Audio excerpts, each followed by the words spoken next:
Salut, c'est Jérémy Frérot et je suis sur Live Actu. À la vie qu'on mène, tout simplement, je te ferai goûter. À la vie qu'on mène, tout simplement, je te ferai goûter. À la vie qu'on mène. Ouais, complètement. Ça a été l'envie de lui donner une seconde vie pour pouvoir aller sur scène avec. J'étais entre partir sur un troisième ou le relancer pour pouvoir jouer, sachant que ça allait réouvrir et voilà, j'ai décidé de partir là-dedans, d'essayer d'aller le défendre sur scène parce que c'est quand même pour ça qu'il a été fait cet album. Ouais, il y a eu de ça, il y a eu l'envie aussi de travailler, de voir ce que je pouvais faire avec d'autres personnes, travailler avec Tibbs, avec toujours Laurent Lamarca, Vincha, Romain, des gars qui font de la prod comme Romain Berguin, Jules Giaconelli, des mecs différents de ce que j'avais vu. Et ça a donné des titres comme Sous l'eau, comme Et après, À la vie qu'on mène aussi. Et après, bah voilà, au niveau des sujets, ça a été ce que je ressentais à ce moment-là, après ces 2 années de Covid.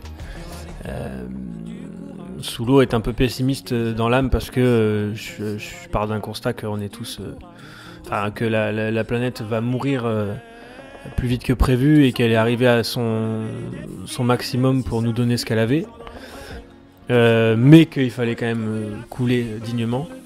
Et une chanson qui s'appelle Et après, qui parle de ce que j'avais imaginé si la musique s'arrêtait, pour moi. Et À la vie qu'on mène, une chanson qui parle de ce que je peux vivre entre ma vie de famille et ma vie d'artiste sur le bassin d'Arcachon et en France, partout, pour défendre l'album. Et voilà, et puis la cover acoustique de Un homme, qui elle est là parce que je trouvais que la faire en acoustique appuyait encore plus les mots d'une chanson qui a voyagé, qui a été vraiment hyper bien accueillie dans cet album, qui est un peu le symbole de l'album. C'est quoi un homme, au pire, au mieux perdu? Un homme, c'est quoi? Je sais pas, je sais plus. Regarde-moi dans les yeux, qu'est-ce que tu vois? Dis-moi. Un homme, c'est quoi un homme pour toi?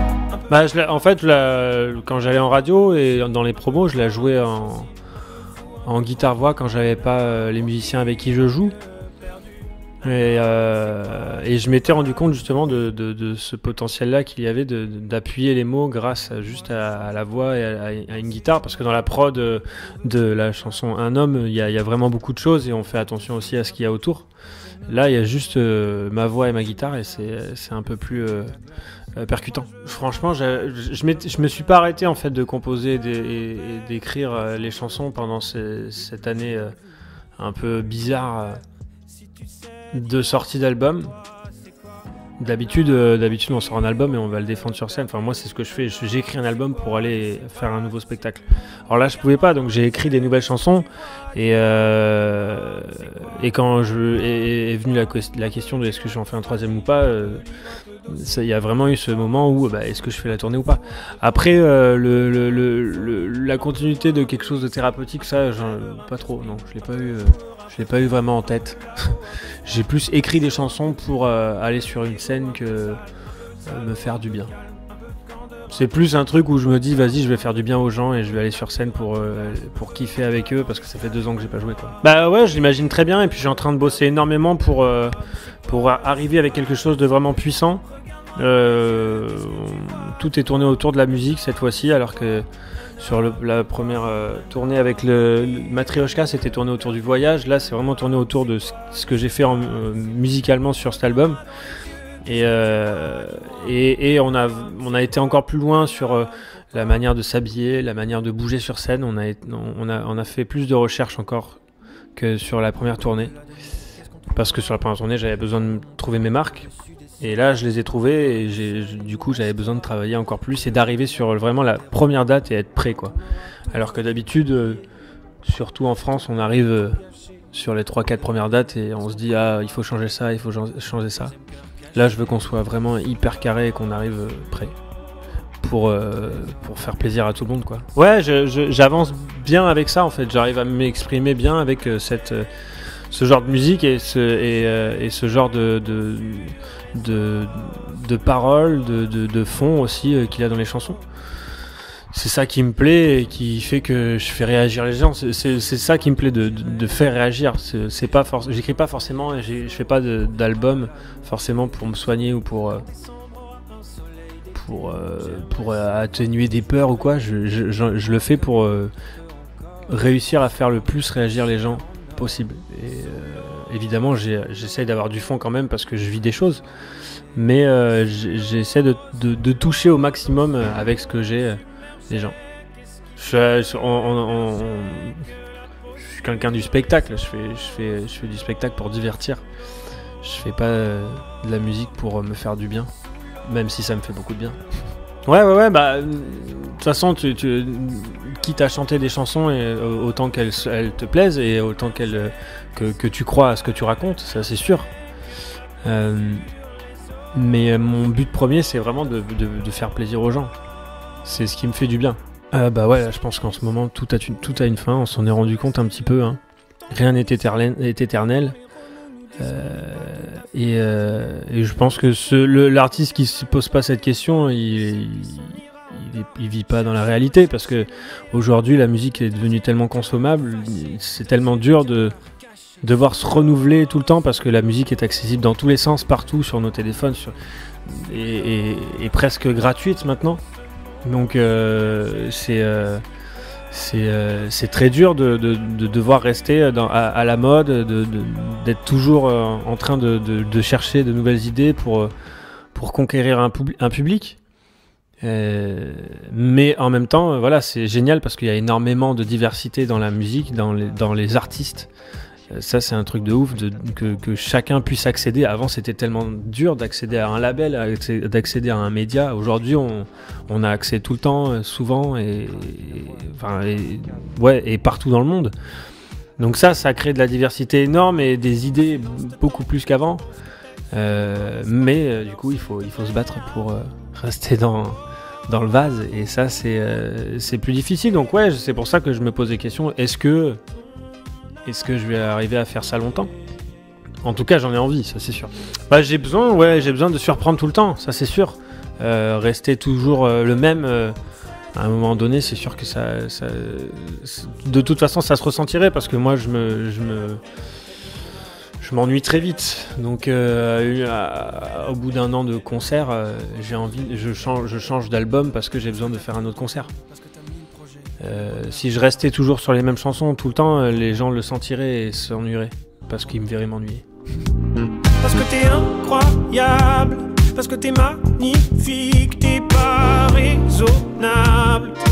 Viens, c'est maintenant. Fais-le. Courage. Fais-le. Je sais pas tellement, je me pose pas tellement la question de qu'est-ce qu'attend de moi le public. Et j'ai pas tellement d'objectifs non plus à me dire est-ce que je vais faire ça, il faudrait que je fasse ça ou il faudrait que je fasse ça. Je suis une grosse éponge, donc dès que j'écoute quelque chose, j'ai envie de le faire, ou je m'en inspire. Et je pense que quand je vais commencer un 3e album, ce sera vraiment sur le moment, qu'est-ce que je suis en train d'écouter, qu'est-ce qui me touche vraiment, et comment je peux toucher avec un sujet que j'ai en tête. Mais j'arrive pas avec un objectif de me dire il faut que je fasse comme ça, parce que ça me freinerait trop, je pense. Non, il n'y a pas de déchets, enfin il y en a, mais je pense pas qu'elles sortiront un jour. Il n'y en a pas beaucoup de déchets en fait. Je fais pas, quand il y a une chanson qui me plaît pas, je vais pas jusqu'au bout. Après, mon refuge, c'était une chanson de la première salve de Meilleure Vie, mais j'arrivais pas à la mettre dans le tracklist. Ça a cassé un peu la dynamique. Et du coup, malgré cela, je l'aime trop cette chanson, donc j'ai pas réussi à ne pas la mettre. Et avec les chansons qui sont arrivées, la cover d'Un homme, il y a eu un équilibre qui fait que j'ai pu l'installer sur la réédition. Bah ouais, complètement. Ça résume bien, ça marche très bien d'expliquer où est-ce que je me sens le mieux, où est-ce que je vis ma meilleure vie à peu près, là où je vis. Ouais, c'est ça. Après, je pense que chacun est différent dans ce qui le rend heureux. moi j'explique comment je me sens et comment je suis heureux avec ce que j'ai. J'ai besoin de monotonie et j'ai besoin d'extravagance dans cette monotonie. Il y en a qui ont besoin de renouveau tout le temps, de changer, de voir du monde à chaque fois. C'est pour ça que moi je suis très bien dans le bassin d'Arcachon, c'est que c'est un microcosme où je connais mon boulanger, mon boucher et tous les commerçants et tous les gens qui y habitent. Et je sais que quand je sors de chez moi, je rencontrerai toujours des gens avec qui je converse et que je connais et où j'aurais pas besoin de recommencer une conversation à expliquer qui je suis et ce que je pense de la vie. Alors qu'à Paris, par exemple, ou dans une grande ville comme Bordeaux, on rencontre beaucoup de monde. Et ça, c'est génial, mais du coup, on va pas souvent très loin dans l'échange, puisqu'on n'a pas tellement de temps, vu qu'il y a beaucoup de monde. Et moi, ça peut me créer une certaine fatigue de toujours devoir expliquer. J'aime bien rencontrer du monde, mais à un moment donné, j'aime bien aussi les tirer vers quelque chose de plus profond. Ouais, bah il y a de ça. J'ai créé un refuge, c'est sûr, dans le Pestacle, un bar à vin où on peut manger, boire et apprécier un peu l'ambiance que j'ai voulu y mettre avec mon meilleur copain qui est mon associé, Igor Saunier. Et son frère Théo Saunier, on a réussi à créer cet endroit-là où quand on rentre dans ce restaurant, bah on sent qu'il y a une émulsion et une certaine envie de partager des choses, que ça soit dans la gastronomie, dans les concerts aussi qu'on peut faire. Et voilà, dans la joie de partager un moment dans un endroit comme ça. Ouais, carrément, bah, c'était trouver un métier où on voit beaucoup de gens différents et ce qu'ils peuvent vivre dans leur quotidien. Et le métier de chauffeur de taxi, c'est là où ils voient le plus de monde avec le plus de gens différents. Bah, qu'il y ait du monde qui vienne au concert. Parce qu'on a travaillé énormément avec les gens avec qui je travaille pour la tournée pour leur donner un cadeau énorme. Il y a un partage vraiment fou et il faut qu'il y ait un maximum de monde qui vienne voir ça.